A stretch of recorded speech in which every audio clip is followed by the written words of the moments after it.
With the mid-season patch just around the corner and the buffs coming to barbarians, it is directly impacting this build that I'm about to show you.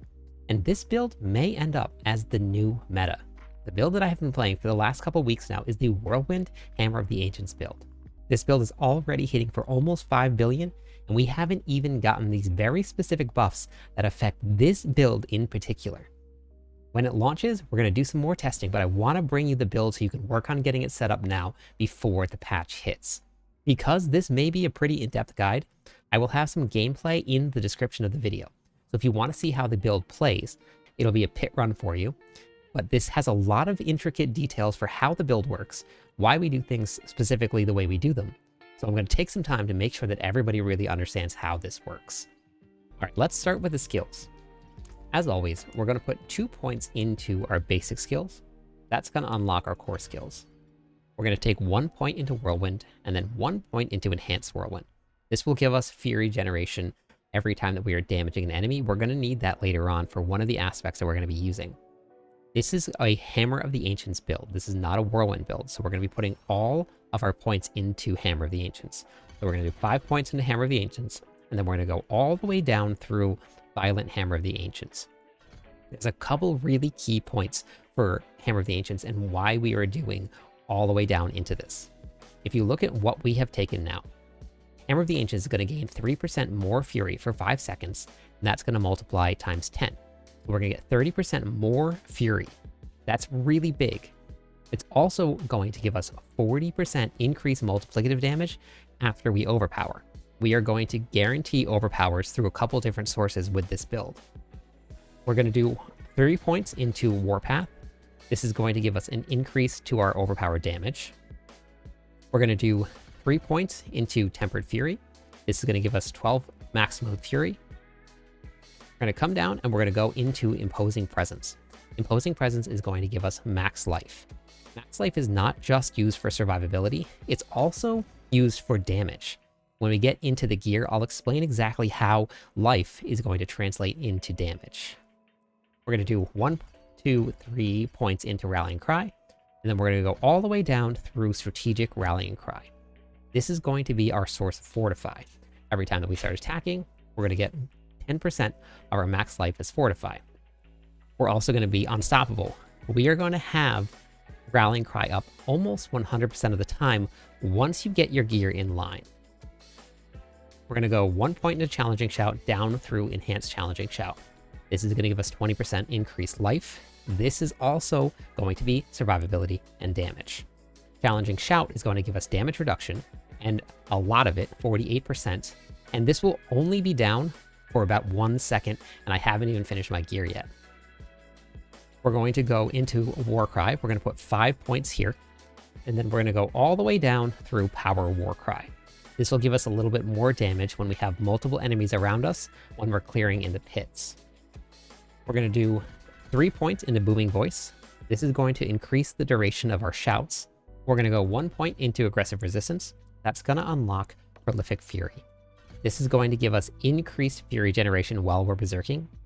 With the cooldown on your Warcry, we're going to have berserking up very, very often. So we're going to have that Fury generation, which again is super important for this build and the aspects we're using. We're going to go 3 points into Pit Fighter. This is going to give us increased damage and then increased distant damage reduction. This is going to change with the new patch, so this is actually a really cool change that they're doing here. We're going to go 3 points into Slaying Strikes. You're going to get increased multiplicative damage when the enemy is below 35% life. On those boss fights in the pits, when they're taking a long time, because sometimes when you get up to the high levels of the pits, those boss fights take a long time. When you're running up against a timer and you get into that last 35% of the life, that extra damage is going to kick in and help you beat that timer. We're going to do 1 point into Thick Skin so that we can go into Counteroffensive. When we have more than 50% of our maximum life as Fortify, we're going to get increased damage. We're going to go 3 points into Heavy Handed. That's going to give us 20% increased critical strike damage. We're going to do 3 points into Brute Force. That's going to give us increased multiplicative overpower damage when we're using a two-handed weapon. Hammer of the Ancients always uses your two-handed mace, so we're going to get that all the time. We're going to go 3 points into Wallop. Your skills using a bludgeoning weapon, which Hammer of the Ancients does, are going to increase damage if the enemy is stunned or vulnerable. With the way that the gear is set up, we should have enemies vulnerable almost 100% of the time. We're going to go 3 points into Furious Impulse. Whenever we swap weapons, which this is a weapon swap build, so we'll be swapping a lot, and I'll explain that when we get into the gameplay loop. You're going to gain 8 Fury. That is going to get multiplied by your Fury generation, which again, as I mentioned before, is very important for this build. We're going to go 4 points into Wrath of the Berserker, and then we're going to go all the way down through Supreme Wrath of the Berserker. Now, I have tested and tested and tested. Wrath of the Berserker this season is doing more damage than Call of the Ancients. Last season, it was actually the opposite. Call of the Ancients was used in a lot of builds because it did more damage, but I cannot get Call of the Ancients to do more damage than Wrath of the Berserker. And for our key passive, this is where we switch things up a little bit. We're actually going to be taking Unbridled Rage. The reason we're doing this, we need to spend as much Fury as humanly possible in the least amount of time that we can. The reason is going to be explained when we get to the gear section, because we need to be spending Fury to guarantee overpowers. This also gives us a 45% increased multiplicative damage with core skills. The difference between this and using Unconstrained is that Unconstrained, it takes your Berserking bonus, which is 25%, and it takes it from 25% up to 60%. So it's not giving you a separate multiplier. It's actually only increasing the multiplier that you already have while you're berserking. If we're not berserking, we don't get this bonus. We get this 45% all the time. So this is going to do more damage. And then in the long run, because we're spending more Fury, this is going to help make sure that we are overpowering as much as we can and doing increased overpower damage. Now that's the skill tree. We're going to hop into the Paragon board here. Paragon boards this season are a lot different. You can only have 5 boards. Glyphs now can become legendary. Once you reach level 46 with a glyph, they become legendary, they turn orange, and you get an increased multiplicative damage source on each of the glyphs. So that is really important to get all of your glyphs at first to level 15 for the first radius increase, and then they get a second radius increase at level 46, plus they become legendary and get that power. When you're looking at a build guide, and if you haven't yet, go into the description of the video, click on the link that will take you to the build planner. You do not have to pause the video and then put in all your skills or all of your points as you're going. You can use the planner to follow along. You can zoom in, zoom out. It's going to be much easier than having to try and guess and move these frames just enough to get this in. So click that planner. When you're using a planner, make sure that the planner doesn't have a 300-point board and you just start filling out your boards. If you do that, all of these extra nodes will use up all of the points that you have before you hit your 5th board. When you're building a Paragon board, get every single legendary node and all 5 glyphs unlocked before you take any extra damage in glyphs or in blue nodes. Make sure that it is completely unlocked. That's going to be the easiest way to get your character to the strongest that it possibly can be. In the starter board, we're going to be running Crusher. This is going to give us 20% increased multiplicative overpower damage while we're wielding a mace. Hammer of the Ancients uses a mace. We're also going to get a straight increase to our damage as a multiplier. In the next board, this is incredibly important. This board makes this build. If we don't have this, we cannot run this build. We're going to be using Weapon Master. Swapping weapons grants you 8% of your maximum Fury. You're going to need enough Fury, and you're going to need enough Fury generation to make sure that that 8% is multiplied enough that it negates the cost of the increased Fury generation from your key passive. And we'll go over that again when we get into the gameplay section of it, so you can see exactly why it's very important that we have this node and also the Fury generation that we're going to be gaining. Inside of this board, we're going to be running Dominate. This is going to give you a guaranteed overpower every 15 seconds. It will also give you an increased multiplicative damage to your overpower. In the next board, we're going to be running Blood Rage. This is going to change. So when we get the new patch, I will have a brand new guide coming out. But right now, you need 300 damage while berserking to hit this bonus. You're going to get 10% of that damage while berserking bonus as a multiplicative number. You also have a 10% chance to gain berserking when you're killing a bleeding enemy. Inside of this board here, we're going to be running Revenge. Dealing Thorns damage to an enemy increases all damage it takes from you by 1% up to 15% multiplicative. You also get straight increased multiplicative damage for the legendary on this glyph. In the next board, we're going to be running Decimator. Each time you make an enemy vulnerable, you're going to deal 10% increased damage for 5 seconds. Overpowering that vulnerable enemy, which we will do, grants you an additional 10% bonus for 5 seconds. This is getting buffed as well, so this is going to give you even more damage when the patch hits. Inside of that board, we're going to be running Challenger. This is going to give you an increased damage to elites, and that's going to be multiplicative. And then you're going to get an additional multiplier to elites from the legendary on this glyph. In the next board, we're going to be running Carnage. While berserking, critical strikes are going to increase your attack speed by up to 16% for 6 seconds. Attack speed is important, not because it's going to dictate how fast we attack with Hammer of the Ancients, but how fast we swap between Whirlwind and Hammer of the Ancients. The more attack speed, the faster we swap. The more Fury generation, the faster we guarantee overpowers. So this right here is a very important stat.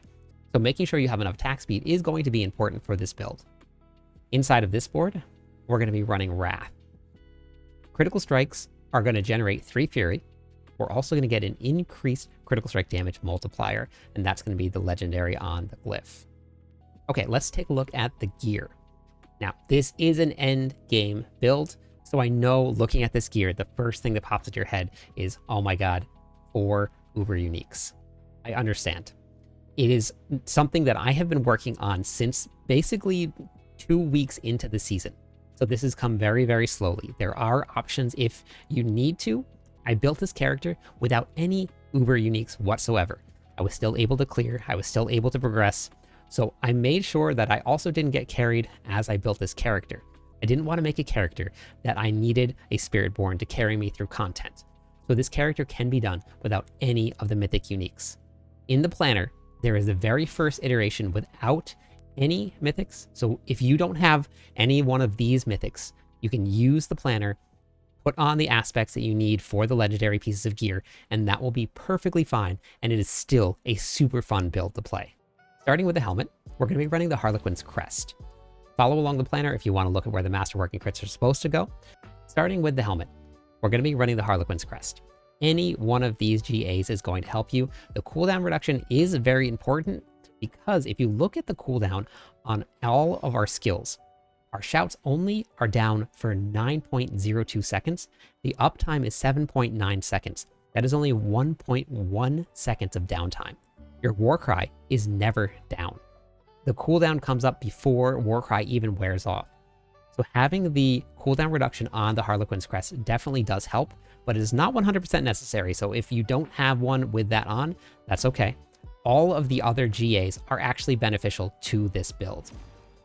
For the chest piece, we're going to be running the Shroud of False Death. Max life is definitely going to be a very, very important part of this. If you do not have the Shroud of False Death, make sure that you follow along the skill tree in the planner that does not have any mythic uniques. The reason for that is in your skill tree, where you're getting the ability from Outburst and Tough as Nails from the Shroud of False Death. It's giving us passives. If you are not using that, you need to make sure you take these 2 nodes because that's where your source of bleed comes from. For the gloves, we're going to be running Edge Masters here. Skills deal up to 25% increased damage based on the available primary resources. If our resources are full when the skill is cast, which is our Fury, we're going to get 25% increased multiplicative damage. For the affixes, we're going to be running Max Life, Attack Speed, Hammer of the Ancients. And for the tempers, we're going to be running Hammer of the Ancients size and critical strike damage, which I'm probably going to have as overpower damage in the planner. So make sure you're following along there because this is all subject to change, especially when the patch hits. Overpower damage is scaling up very high. So even though we are doubling it with the Grandfather, we are getting so many other multipliers for overpower damage that overpower damage is actually doing quite a lot here. For the pants, we're going to be running to Bolt's Will. This is going to be a source of Fury generation, which we do need, especially to get started because we're running double core skills. I'll talk about that a little bit more when we get into the gameplay loop. Maximum life and maximum resources are going to be the most important ones for this build. The damage reduction is actually not as important. This build is so tanky. I promise you, there is literally nothing in the game right now that kills me unless I want it to kill me. For the boots, we're going to be running Rakanoth's Wake.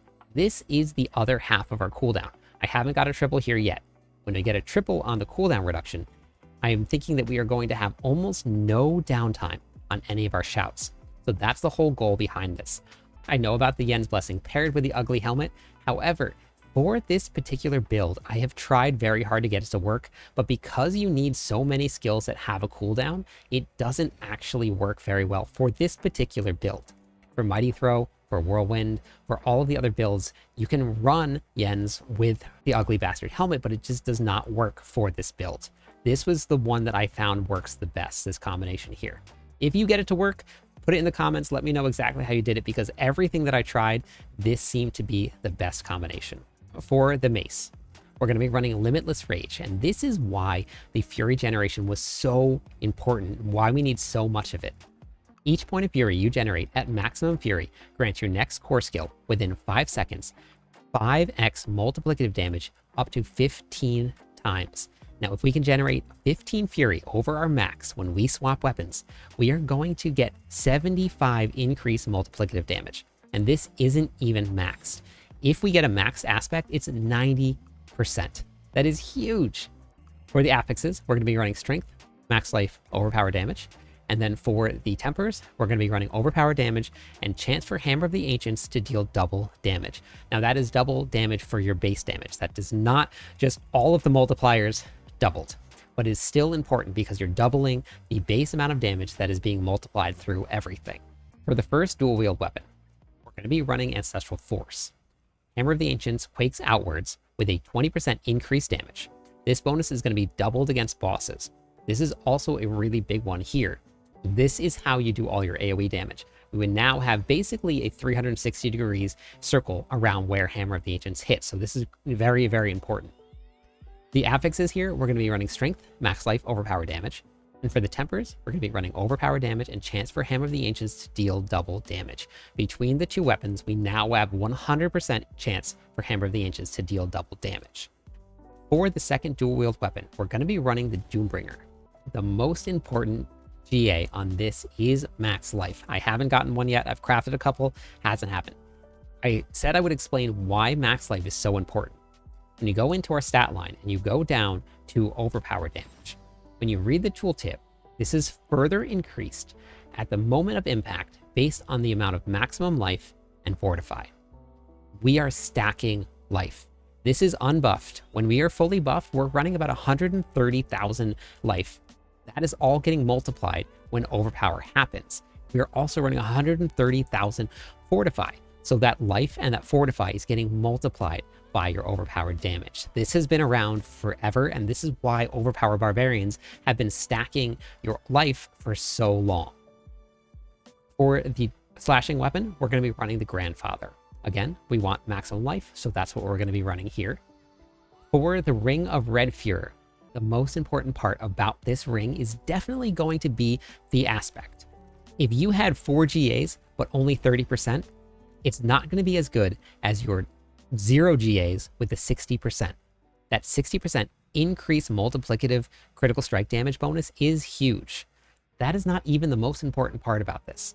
The most important part about this, after spending 100 Fury within 3 seconds, which we will do within less than a second, your next cast of Hammer of the Ancients within 5 seconds is guaranteed to critical strike. We do not need to run any critical strike chance whatsoever, and we crit 100% of the time. That is important because as we get up through the gear, you're going to see that overpowering and critical strike is going to make massive jumps to damage. For the other ring, we're going to be running Earth Strikers.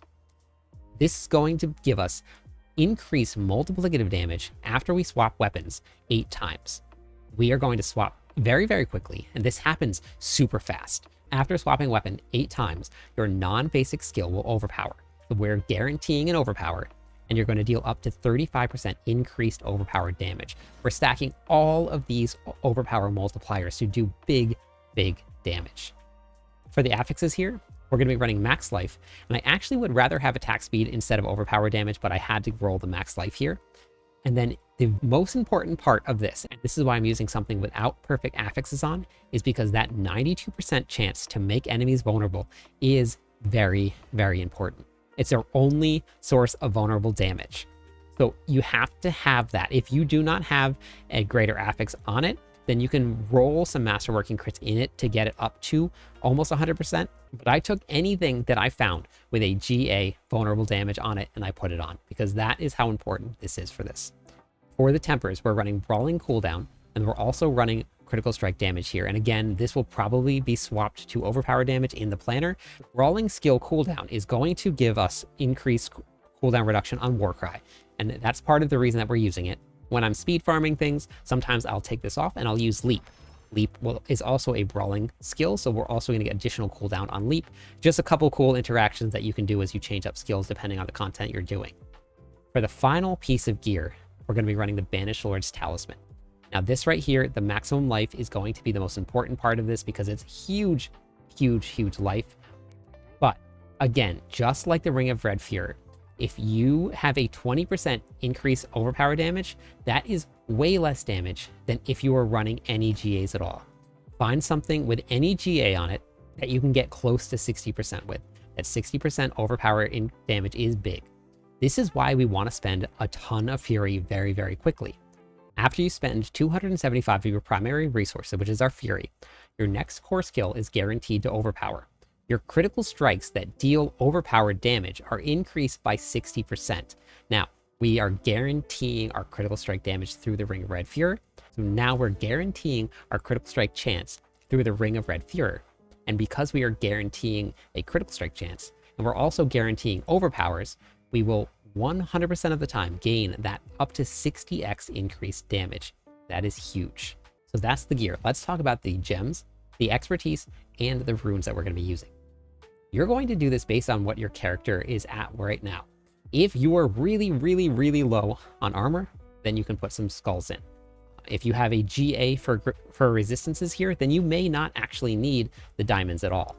I have enough armor that will stay alive even without it on, but I also use incense every time that I do a run.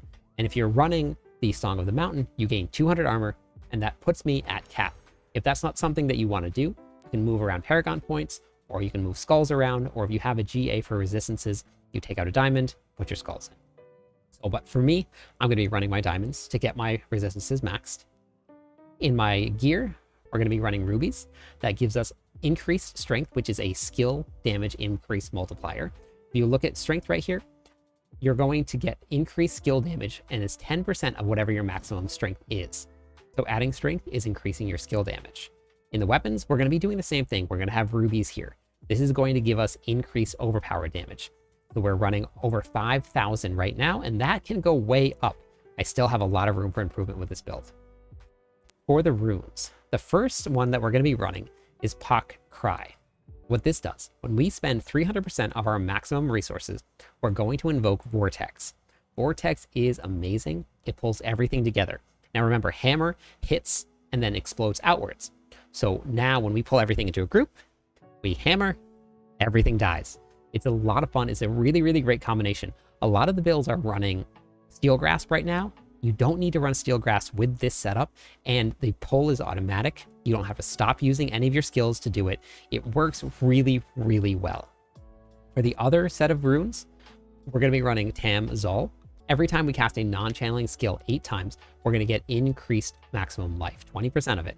So all of that put together is going to be huge for our maximum life and then our damage for overpower. For the expertise, we're going to be running your two-handed axe. You do not have to have a two-handed axe equipped in order to take advantage of this. That is the reason, and that's the way that expertise works. You put on your two-handed axe expertise, and we gain 10% increased multiplicative damage to vulnerable enemies. That is the gear. Let's go over the gameplay loop, and this is really, really important. So we're going to spend a little bit of time here. Before I ever go into anything that I really need to make sure that I'm trying with, I use the Fortitude Elixir. That brings us up to 86,000.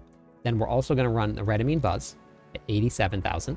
We're going to reuse the Chorus of War for some extra stats, some extra overpower damage. And then we're going to use Song of the Mountain to make sure that we are over capped. Those are the elixirs and the incense that I'm running here. The way that this build is going to work, in order to see it the best way, make sure that your target dummies are set to attack you. This will activate your Thorns damage from your Revenge Glyph. And then we're going to do boss training dummies because we do increased damage to bosses so you can see the potential of it. Then we're going to do multiple training dummies. Now this is a perfect situation. You're never going to see this out in the game, but this is how we like to set it up just so that I can see what the actual potential is for this build. When you're in a boss fight, I've actually hit harder in the pits than I have in the training dummies. So that is actually cool to see. But this is how I set up my boss dummies just so that I can see what the training looks like. Now I do this two ways. I do with a mouse and keyboard, and I also run on a controller. Most of the time I'll run on a controller because it's nice and easy, it's smooth, but I'll show you how to do both of them. When you're running this build, the very first thing you need to do is pop Rallying Cry. Rallying Cry is going to generate your Fury. That's how you get started. Once you do that, you are going to alternate back and forth between Whirlwind and Hammer of the Ancients. What is very, very important is make sure that your dual wield is set to Whirlwind. Hammer of the Ancients will always use the mace, but if you do not have them set to different weapons, you will not generate any Fury whatsoever. Make sure that this is either set to the slashing weapon or the dual wield. I like dual wield because it's a little bit faster, and then I run the mace for the Hammer of the Ancients because that's the only one you can use. So to show you how this looks, when you pop a Rallying Cry, it's going to generate Fury. Now we're going to cast Whirlwind. Then we're going to cast Hammer of the Ancients. Whirlwind, Hammer of the Ancients. And you see the flicker of Fury down in a little globe here. So watch as it goes. Whirlwind, Hammer of the Ancients. Keep your Fury generation up with Rallying Cry. And then you're just going to continue to attack here as you go. You're going to aim your hammer as you go, and you just swap back and forth between the two. You're going to pop all your buffs, and you're going to do 4 billion damage once you get your gear all set up. So it's really, really important that you always have Rallying Cry up as soon as possible. Your Wrath of the Berserker also gives you increased Fury generation too. So having these two up at the same time is the reason you're going to do the most amount of damage, because you have the most amount of Fury generation. You can see the Fury generation if you come all the way down here. Your Fury generation right now is at 16. When we pop Rallying Cry, it goes up to this, and when we pop Wrath of the Berserker, we go up to 216% Fury generation. So it's very important that we're running all of these. Make sure your buffs are up at all times.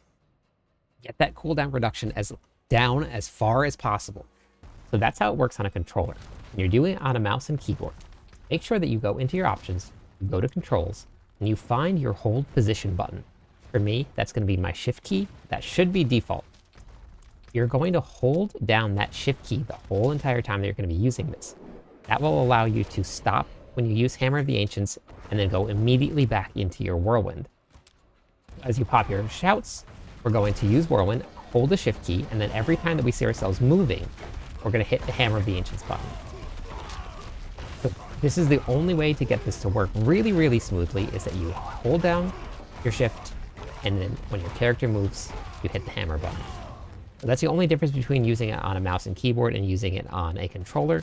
With the controller, you just hold down the Whirlwind button, tap the hammer button, and then with the mouse and keyboard, you need to hold the shift key down or your force move, and then you can get that set up so that it will work very smoothly for you. Other things that you need to make sure you're looking out for. This right here is your Earth Striker aspect. Every time that we swap weapons and we use it, you see it's going up now. This is the countdown to your guaranteed overpower. So if we do it one more time, once you see this buff and this icon right here, the fist, that means that you are going to get a guaranteed overpower, and that is through your Earth Striker aspect. This is through your Banished Lord's Talisman. When those two line up perfectly, that's when the big numbers happen. So this is what the build looks like. This is how it runs. It is a ton of fun. Get in there, try it out. Follow along with the planner in the description of this video, and check out the run that's going to be in the description also, so you can see what this looks like when it plays. I'm live every night. Stop by, say hi, theory craft with me. Let me know what you think of the build. Catch you on the clip side.